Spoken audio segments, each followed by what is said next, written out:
has to be something big. A pair of highly trained operatives and their boss take on whatever missions need the special skills of CI5, whether that be protecting somebody marked for death, preventing terrorism, or flooding the used car market with ex-government Ford Capris with bald tyres. That's not what we're here for. Could be exactly what we're here for. The Professionals.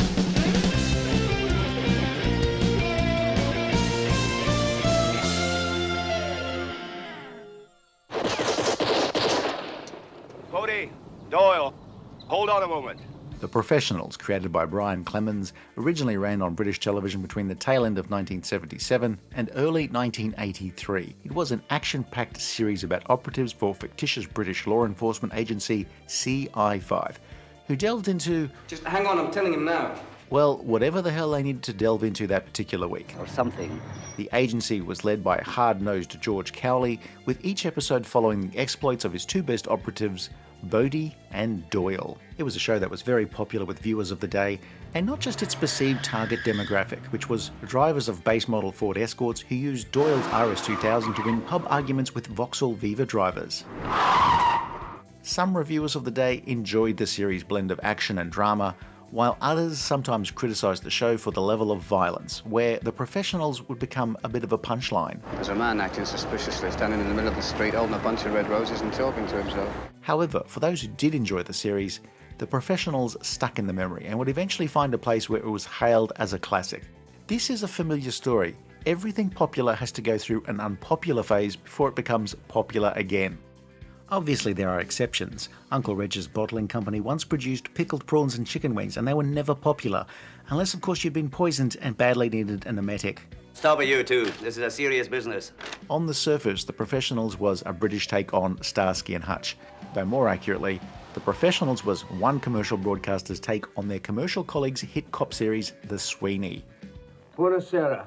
Siamo della Polizia Inglese. The Professionals, though, had some of the best produced action sequences on British television for the era, if not the best, where it was full of stunts, and they were realistic stunts. There was never any action that was just so over the top as to remind you that you were watching a television show. But it was also a drama first and foremost, so there's a lot more dialogue than just running around and sliding over the top of a car. Oi, watch the paint. Not police, then what? CI5. CI5 is a nebulous British law enforcement agency whose brief is, well, whatever its boss George Cowley says it is. They'll deal with counter-terrorism, corruption, espionage, preventing assassinations, the drug trade, extortionists, and various common or garden nut jobs. Major George Cowley is the hard-assed controller of CI5, though his head is pretty hard as well. His legs less so, and for a while his mobility is compromised. But we'll be nice and attribute that to him having a bullet in his leg from an old wound. A wound that would be quietly forgotten about in later years. God knows. Yes, but unfortunately I haven't been in touch with him for some time.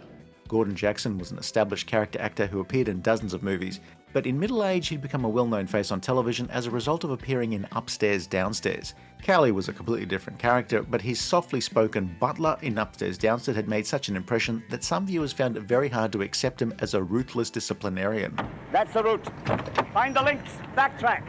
As George Cowley, he looks out for his men, but he's also quite happy to send them to their deaths if it's in service of protecting the country. Cowley is a hard taskmaster, not a pure martinet. When dealing with superiors, he can be a straight shooter when he needs to be, or deferential if it's the right course of action. His occasional nickname, the Cow, is not used in his presence.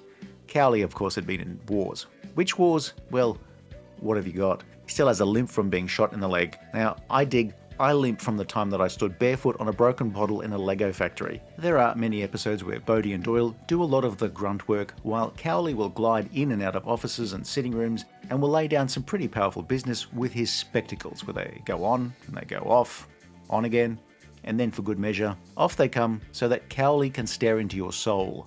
There are times, Doyle, when you show remarkable intelligence. But this doesn't appear to be one of them. CI5 is an organisation that has a large number of specially trained operatives, though throughout the series we generally follow two young men using the call signs 4-5 and 3-7.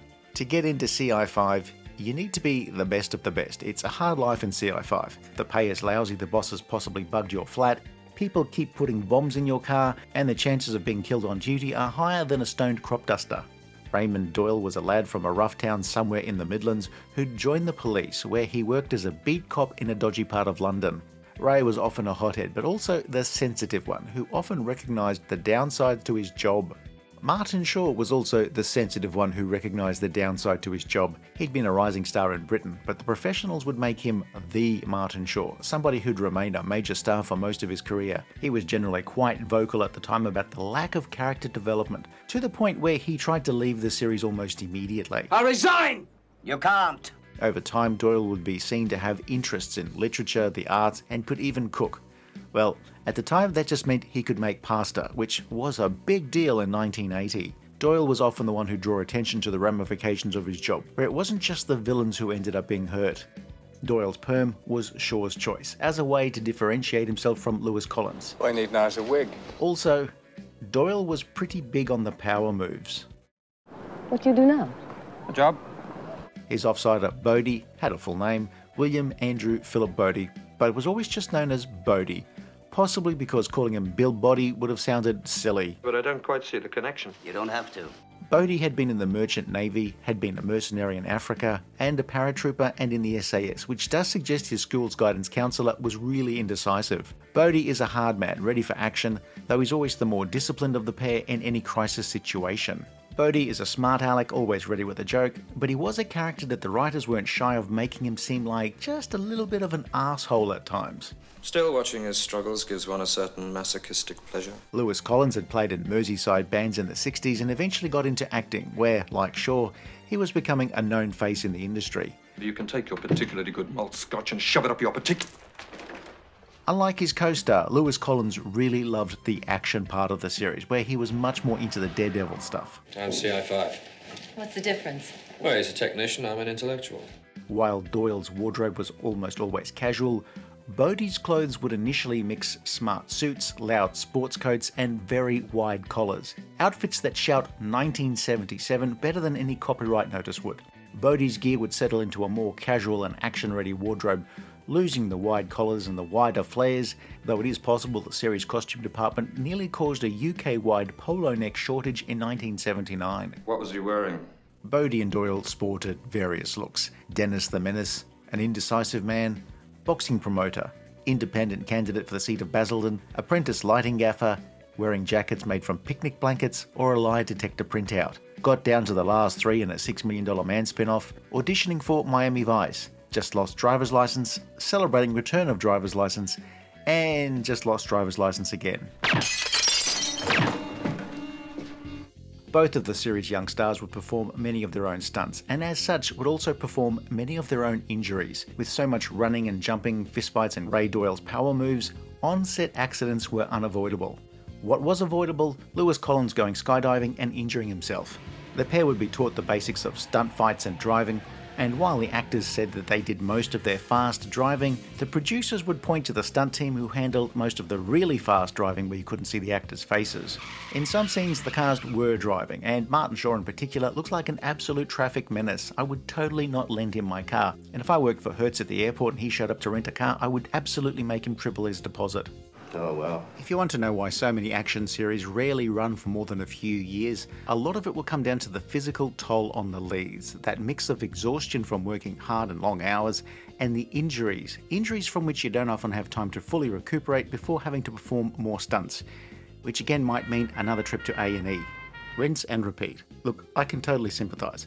Why, just during the making of this review, I've injured myself several times. While watching the show, I managed to stick a drinking straw up my nose. When I was writing the script, I tripped and fell down 4 flights of stairs. Damn fool! I pulled a muscle in my groin while listening to the theme music. What's the damage? While recording the narration, I spilt tea on the studio floor and later copped a knife in the shoulder from the irate studio owner who was really sick of having to clean up after me. You should see the other fella. The professionals took place in a grimy and sometimes nasty version of the real world, complete with some charmingly old-fashioned clothes and locations, and in some episodes, decidedly less than charming and sometimes nasty worldviews. The show would sometimes try to have its cake and eat it too, where it was reactionary and forward-thinking all within the same episode. It was the 70s, but it was the late 70s and things were changing. How do you score? I just get lucky, I guess. The boys' relationship with women would also be complicated. Early on, there were just the decorative girls who were there just to be hit on. You doing anything on Saturday? Sorry.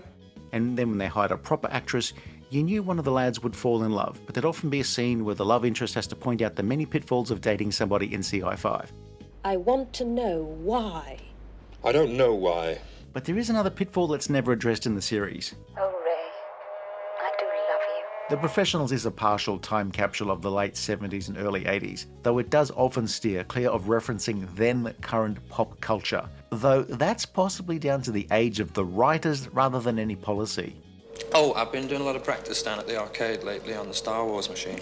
The show can trace its roots to, of all places, the 1960s classic The Avengers. That show began as a serious crime drama recorded on videotape before it was retooled as a stylish and glossy film series in the mid-60s. Writer Brian Clemens had written for the series almost from the start, but by the time of the filmed episodes, he'd become a major player in reshaping the series into a major international phenomenon, along with producer Albert Fennell. Composer Laurie Johnson also entered the picture with the show's move to film, and in the mid-70s, the trio formed a company to make a sequel series, The New Avengers. During production of that show's difficult second series, Clemens, Fennell and Johnson created a new production entity, Avengers Mark I Productions, ostensibly to make a new action series for London weekend television.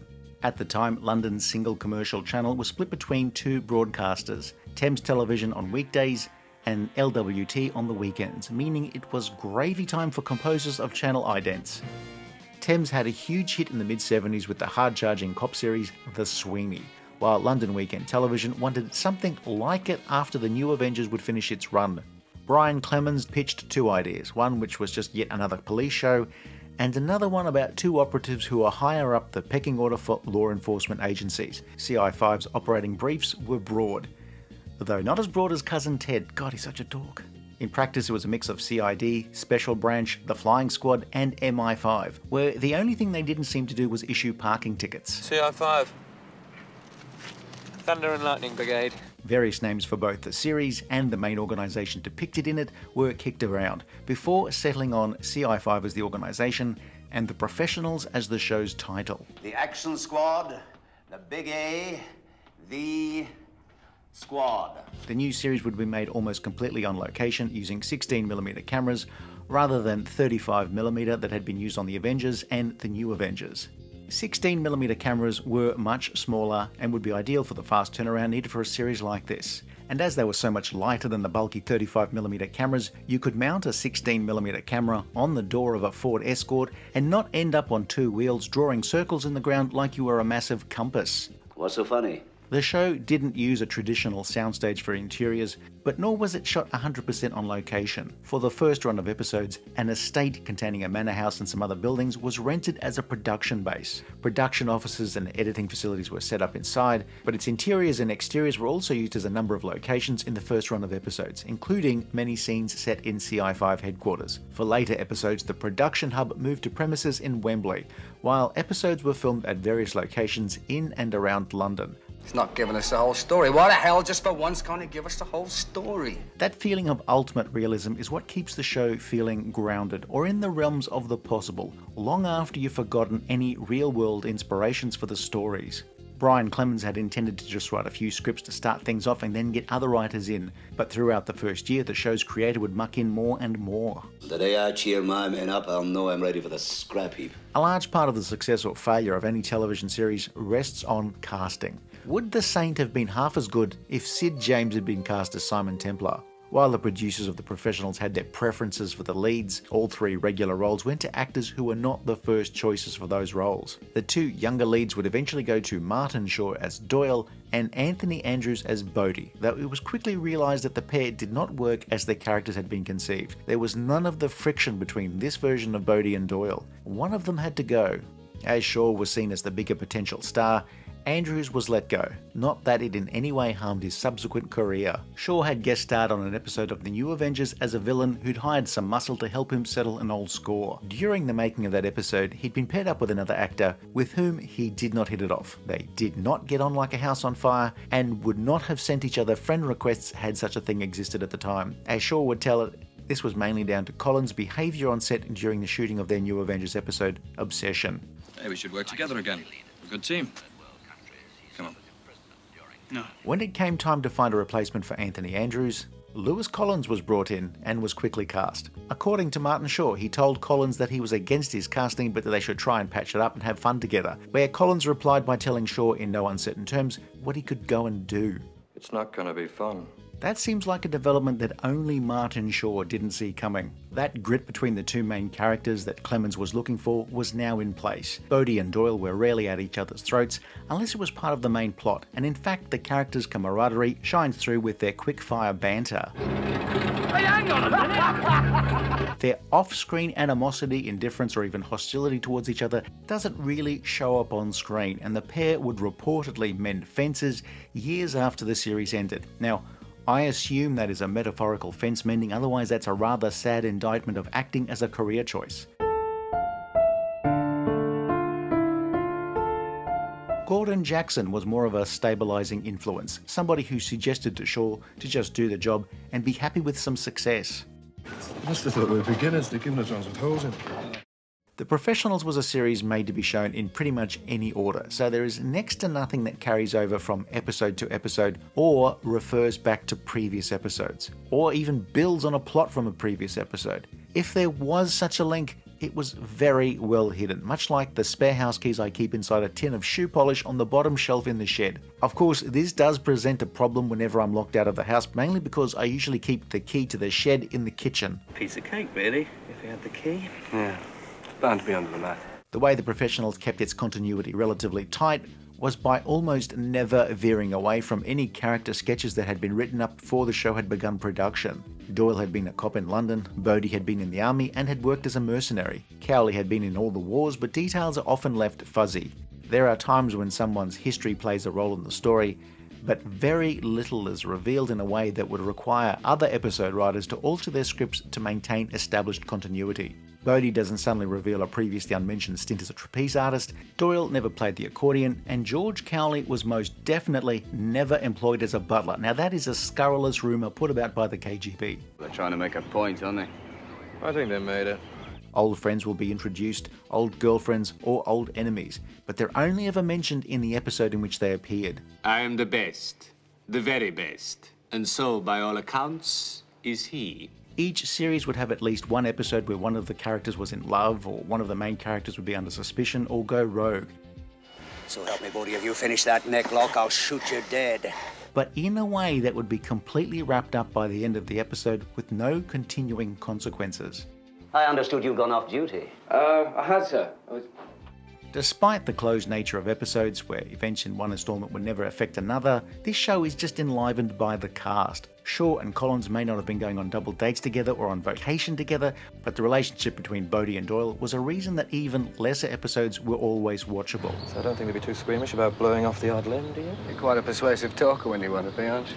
Bodie was quick with a one-liner, Doyle was always this close to resigning, while Cowley was their gruff uncle who was fond of his best operatives, but of course would rarely get too close. You're a ruthless old bastard. Not so much of the old, Sonny.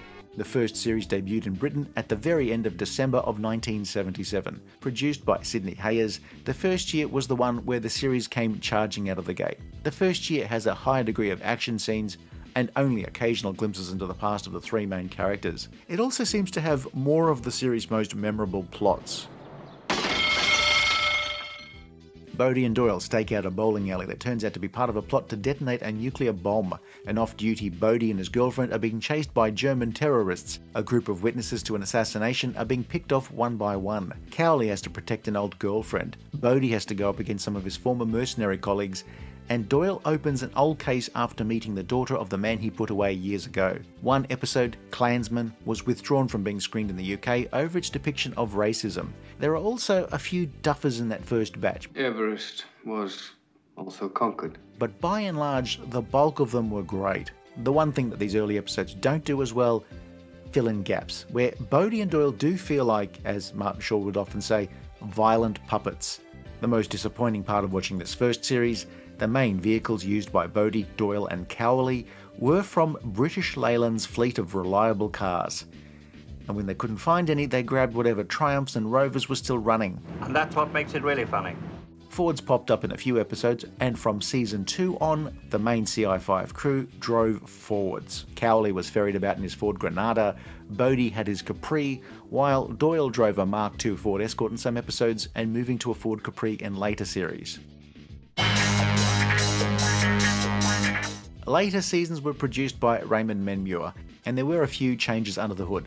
The most obvious was a new title sequence was introduced, one that would become one of the most iconic sequences of any British television series of the era. When you throw a grenade in the bush, I mean, how'd you know how many guys you killed?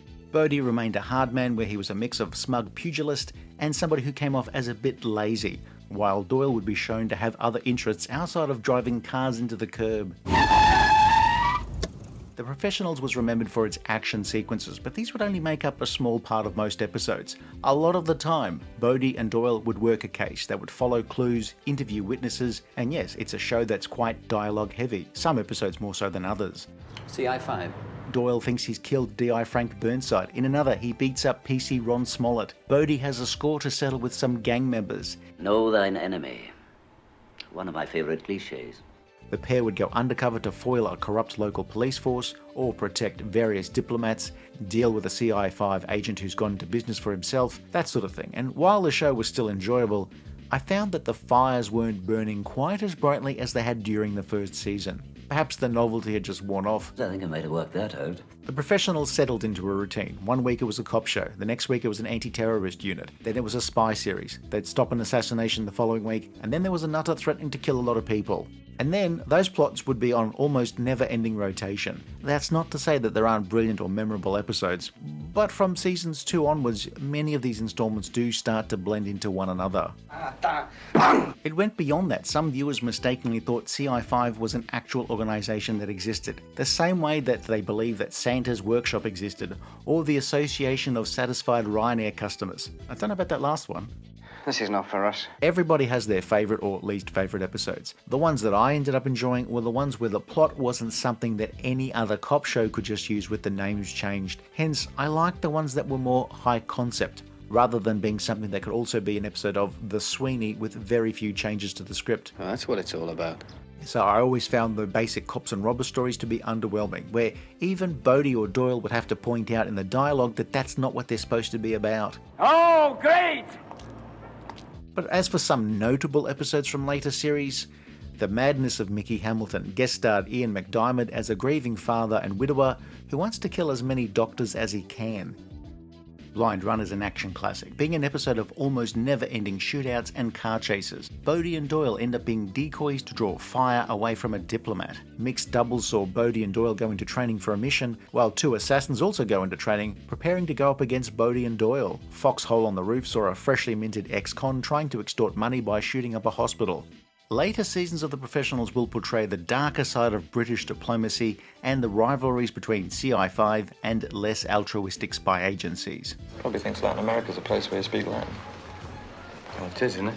If I tried to chronicle the series' guest stars, I would probably go nuts in trying to cram them all in. Any British character actor working at the time is probably in The Professionals, and often more than once, and usually playing a different character.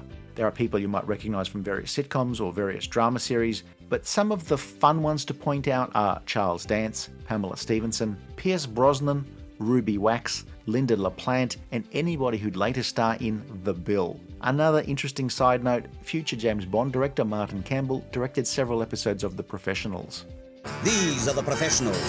The first season originally had a different title sequence where Bodie and Doyle go through a timed assault course before getting into Cowley's car and driving off. A different title sequence was created for the second run of episodes that would continue for the rest of the series. Repeat runs often had that second title sequence grafted onto first series episodes. What? Who gave them permission to? Don't they realise what they're doing? Which is why for some, that assault course intro can feel like it's from a parallel universe. Both sets of titles were specially shot, with none of the footage used in the episodes themselves. So it does beg the question, what was the story about the Ford Granada smashing through the window anyway? Did somebody forget to put on the handbrake? Was there a product recall we weren't aware of? Laurie Johnson had previously created the music for the film versions of the Avengers as well as the new Avengers. For the Professionals, he'd create one of the most recognisable and funkiest British theme tunes of the 70s. But if you were in the target age group, I dare you not to grind your hips in time with the hi-hats. Just don't get too carried away like I did. I was driving along once listening to a tape of television themes, and just as the Professionals theme came on, I drove straight through the window of the travel agent. Some kind of joker. Yeah, great joke.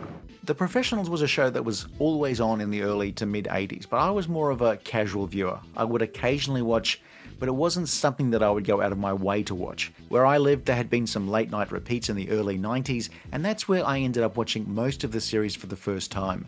Later on, the Professionals became a thing that I would collect on, first VHS and then DVD, where the combination of a ropey 16mm duplicate being used as a master tape always made you think the show looked terrible. And then I saw the HD remastering from the original negatives, and it looks fantastic. Hey, Dad. What do you think? Looking for the car keys.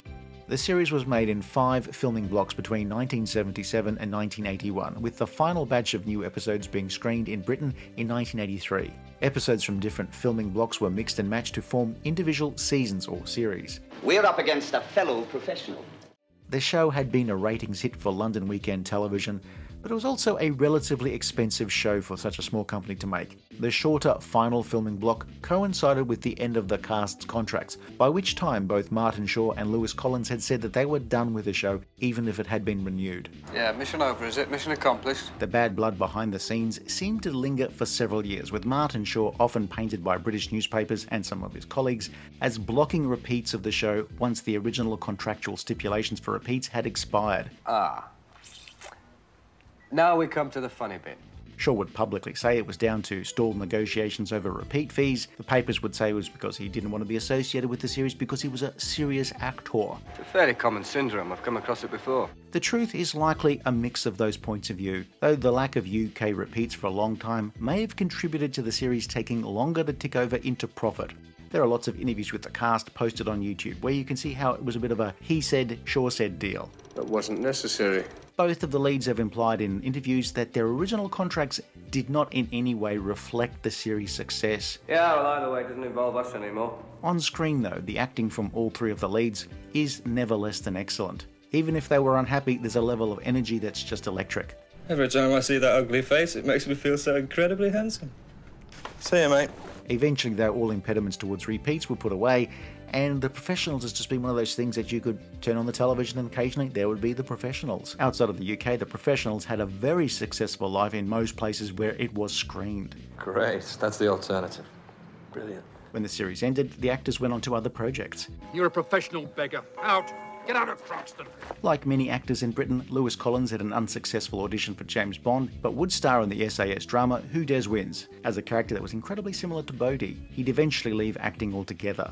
Which village is most closely associated with this Robin Hood? Gordon Jackson would go back to guest starring roles until his death. Martin Shaw would spend much of the 80s on stage with a few guest appearances, but he would again star in several series from the 90s. The Chief, Rhodes, Judge John Deed, Always and Everyone, and Inspector George Gently. I've still got a month-old expense sheet he hasn't signed yet. That type of glossy, filmed action series went out of style in UK television in the 80s. Rivals Thames and their Euston film subsidiary had long since pivoted to the more comedic drama Minder, while London Weekend Television would try another expensive action series with Dempsey and Makepeace in the mid-80s. Nice boys like you are few and far between. Louts are everywhere. More and more British series would be made on film, though in the 80s they didn't need to be about car chases and shootouts to attract audiences. We don't want to make a mess. However, The Professionals was just one of those classics that would just never really go away. In the late 1990s there were moves for a revival series. David Wicks had worked on many classic series screened by ITV and had directed a few episodes of The Professionals. His company, David Wicks Television, licensed the format from Mark I and involved the show's original creator Brian Clemens on the script side for a new show. CI5, The New Professionals, was screened around the world, but in Britain was shown by satellite broadcaster Sky in 1999 rather than by a terrestrial channel. Lewis Collins had been in talks to appear as Cowley's successor, but no agreement was reached, and Edward Woodward was cast as Harry Malone. The rest of the cast were relative unknowns. Colin Wells as Sam Curtis, along with Canadian Cal Weber as Chris Keel, and Lexa Doig as Tina Backus. Two people with North American accents in the show. Yes, that's that old issue that so many expensive British shows would come up against. It was very hard to sell a program to Americans without people who sounded American. As a casting idea, CI5, The New Professionals, was not unique in trying that move, but it had also rarely worked in the previous 30 years, so you'd think somebody would have cottoned on by now. Yeah, I'm just trying to remember if I took out the $6 a day insurance or not. CI5, The New Professionals, is a glossy, expensive-looking show, though here in the HD era, some of that gloss is lost, as while the show was shot on film, it was mastered on standard definition videotape, meaning it now looks much softer than the episodes filmed 20 years earlier. You think I'm going to hit on her? 12 hours after her dad's plane blew up? CI5 here is now an international organisation, and as such, missions would take place all over the world. Most episodes were shot in the UK, though a number of episodes had location shoots in South Africa and in North Carolina in the US. It can feel like a 90s version of Department S or The Champions, though here at least there are fewer establishing shots from a stock footage library. Keel had a history where, at his wedding, the priest asked if anyone had any just impediments to the marriage, and armed killers opened fire, killing the bride. So, Padre, I'd say that's a definite yes. Curtis seems like a smugger version of Bodie, but as a team they do tend to blend into one another, especially when everyone wears dark jackets. I'd like one of those curly bubble caps, please. As a show, it's a typical late 90s action series. It's got a lot of action, was very glossy, quite watchable, not especially bad. It's just a little bland and not really that memorable. I mean, it's no bugs, but it's certainly competitive. I do wish I could share the sentiment. Given that original series creator Brian Clemens played such a large part in the scripting of CI5 The New Professionals, it does feel like The Professionals, sort of, in the same way that the New Avengers felt like The Avengers, but sort of. Things had just moved on. Some shows were mainly about the lads, and others had bigger roles for Harry and Tina. If we happen to get blown up along the way, we'll be lucky to get a memorial service. Hey, at least I'd be there.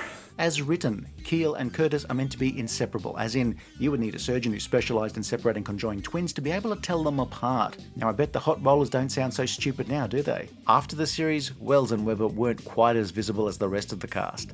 Lexa Doig would go on to appear in almost every genre series shot in Canada. Callan star Edward Woodward was a nice casting get. He was British, but also well known in America from starring in The Equalizer. Here, Malone doesn't feel like a simple retread of Cowley. And truth be told, I would have happily watched a series if it was just Harry Malone and Tina having adventures. Cheers. But back to the subject of the review, the 1977 to 83 series. Given the show's varied reception at the time, a mix of those who loved the action and the characters and the rest who thought it was mindless and idiotic, parodies were inevitable. But the most memorable and the sharpest was from the Comic Strip Presents anthology films, The Bullshitters, or Roll Out the Gun Barrel, where Bonehead and Foyle were former partners. One has become a serious actor, while the other runs a school teaching television cops how to act. And this is a good opportunity for a nice profile shot. And then it gets more and more surreal, as the pair run around London in leather jackets and their undies. And it certainly goes places. And we're a team, Bodie and Doyle. I'm the one in the SAS, you can be the one with the girls there. Now get your knickers on, we're leaving. The Professionals was an action series that still managed to conjure up engaging characters and was enlivened markedly by the excellent casting of its three leads. I have a friend who used to own a Ford Capri, and every time he gave me a lift somewhere, he would make me wear the curly wig just so he could live out his Professionals fantasies.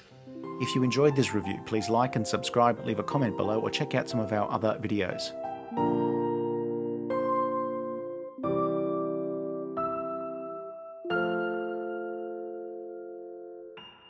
Listen, that man in Rome, the one with the red socks, he's the one that's infallible, mate, not me. Yeah, him and Cowley.